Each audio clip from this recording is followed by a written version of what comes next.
Hey, Wafa here. I'm an ex-investment banker turned professional career and wellness coach and speaker. On this channel, I love talking about everything related to self-care, health and wellness, burnout prevention, and fulfilling career transitions. So if any of these sound good to you, make sure you like this video and subscribe to this channel not to miss any further updates on this type of content. In this video, I wanted to talk about the 3 core stages of burnout. Burnout can be defined as chronic unmanaged stress that leads to a chronic sensation of exhaustion and a sentiment of depersonalization. So I wanted to talk about burnout for 2 main reasons. Number 1, I personally experienced burnout back in my banking days. And ever since, I've specialized in not only helping busy professionals prevent burnout by living healthier, more balanced work lives, but also working with busy professionals transition to a more fulfilling job and get back to work after they have experienced burnout. Filming this video was really important to me because for the past years, the sentence, "I'm feeling pretty burnt out," has been thrown around everywhere. We can hear it everywhere.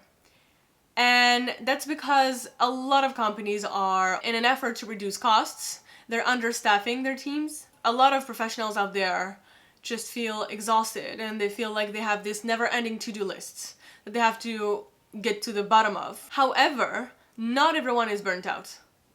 Just because someone is exhausted, they say, "I feel burnt out."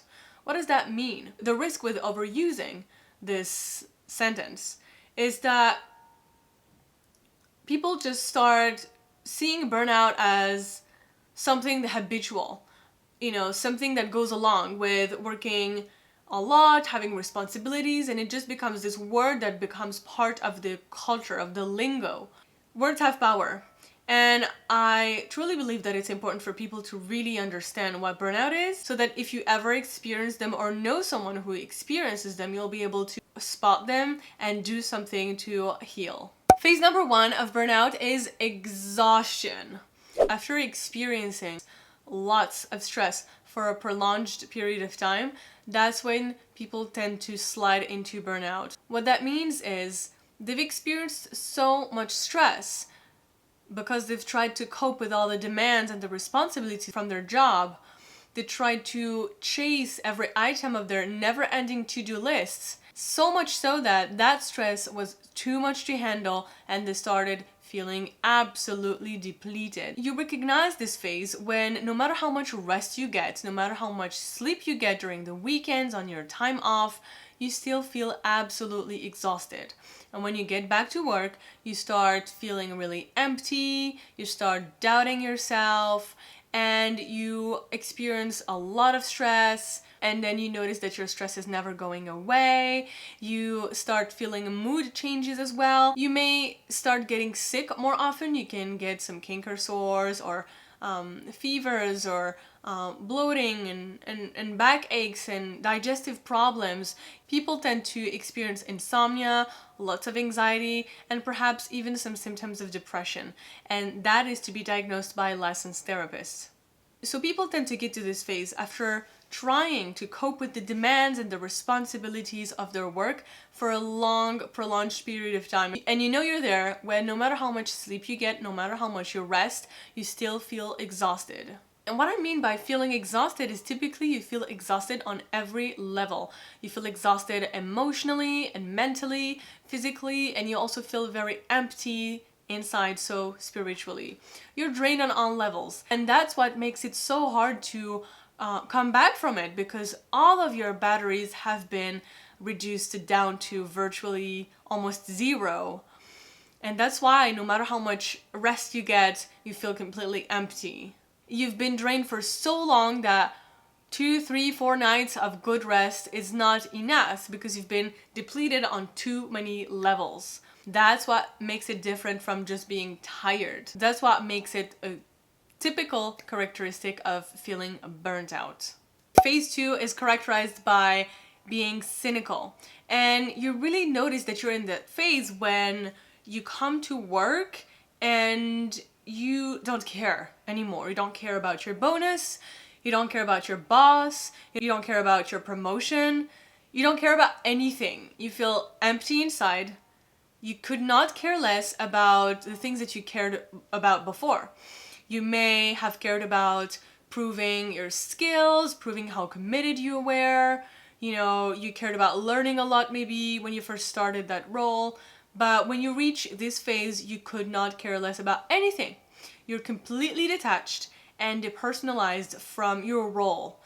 Essentially, you're pretty much completely disengaged from what's going on. That's typically a phase where you don't recognize yourself anymore, you don't understand why you evolve in that environment.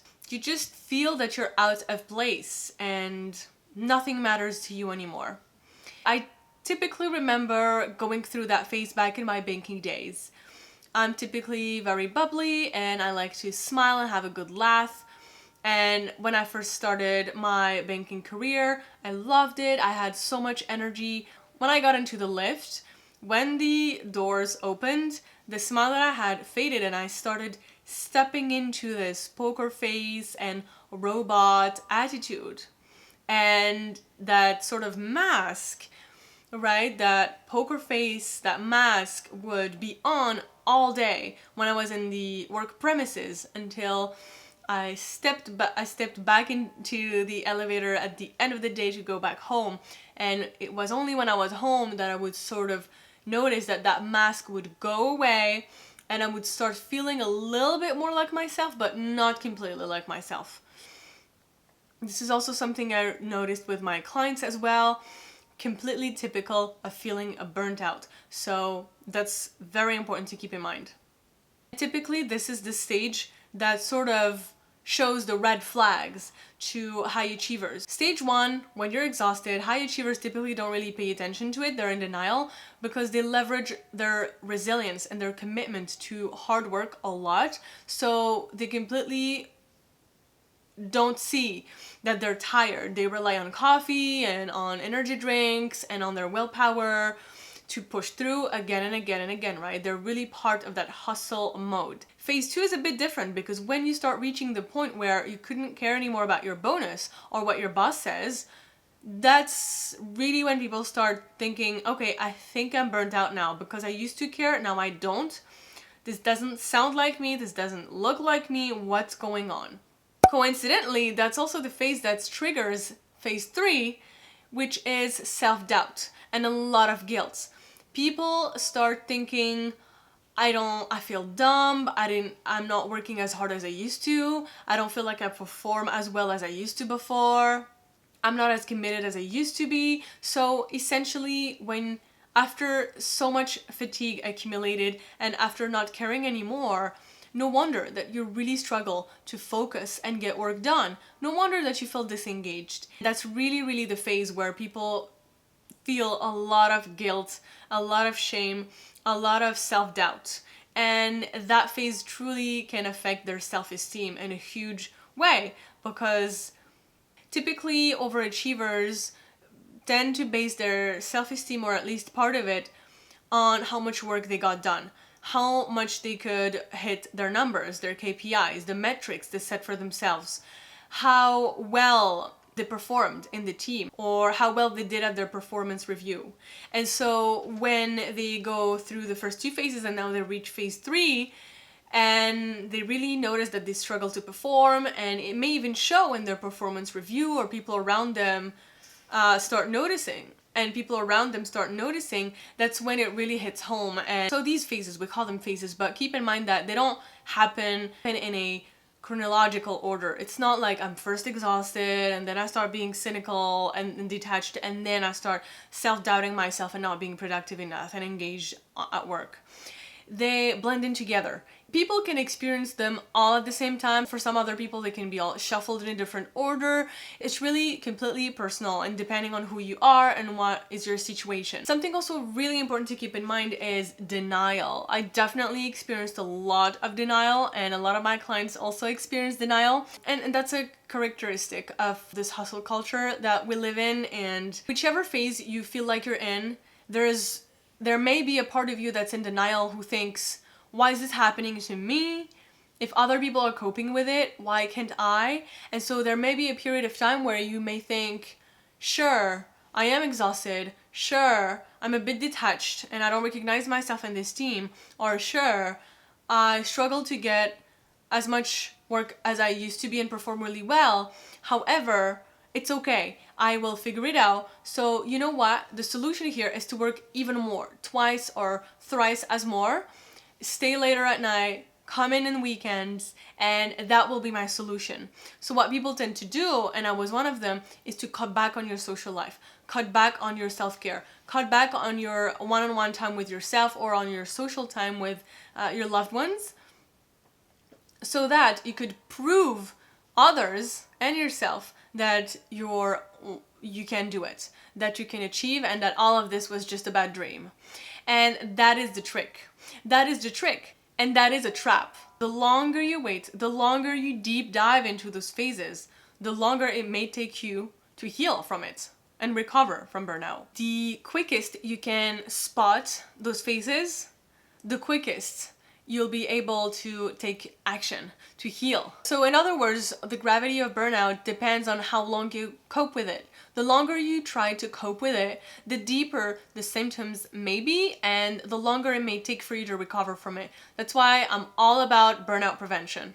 If you know someone who may be experiencing one of these phases of burnout, make sure you reach out to them, you show a lot of support to them, you educate them on these phases, maybe share this video with them so that they could take appropriate action to heal and recover. Here are a few steps that someone can take once they think that they're burnt out. Number one is to reach out to their team and share how they feel. And that way, perhaps with the team, they'll be able to reorganize their to-do list and sort of lighten the burden, okay? Lighten the stress, and help that employee sort of feel a bit better about how much they have on their plate and also evolve in a much healthier and more supportive work environment. Another option may be to reach out to a licensed doctor and a therapist to make sure that they have a proper diagnosis and they're treated appropriately. And a third step can be to reach out to a professional coach that specializes in helping people prevent burnout and reinsert themselves after they've experienced burnout. Coaching can really help someone reframe their beliefs and their perceptions in a way that extracts them from this view of I have to do it all by myself, I have to be approved by others, I have to work non-stop, if I don't work all the time I must feel guilty and bad about myself, etc. There's so many patterns of thoughts, emotion, and perception that can facilitate a burnout. The second perk of starting a coaching when you feel burnt out is really helping implementing a healthier work life and work style, healthier habits to make sure that you really recharge and refuel yourself little by little so that you feel less and less and less exhausted over time. Obviously, hire a coach that you feel comfortable with. It can be moi, of course. I personally specialize in career and wellness coaching, and I work with busy professionals who have experienced burnout from far or close. But there's a lot of other wellness and health coaches out there that can help you. So it's all about finding the one that's a match. Stay tuned for next week's video in which I'll talk about how to recover from these 3 stages of burnout that I've talked about today. If you've enjoyed today's video and if it was informational and valuable to you, make sure you give it a good like and subscribe to my channel. That will make my day. And in the meantime, you can click on the screen to binge watch a lot of other videos on career and wellness. See you there. Bye.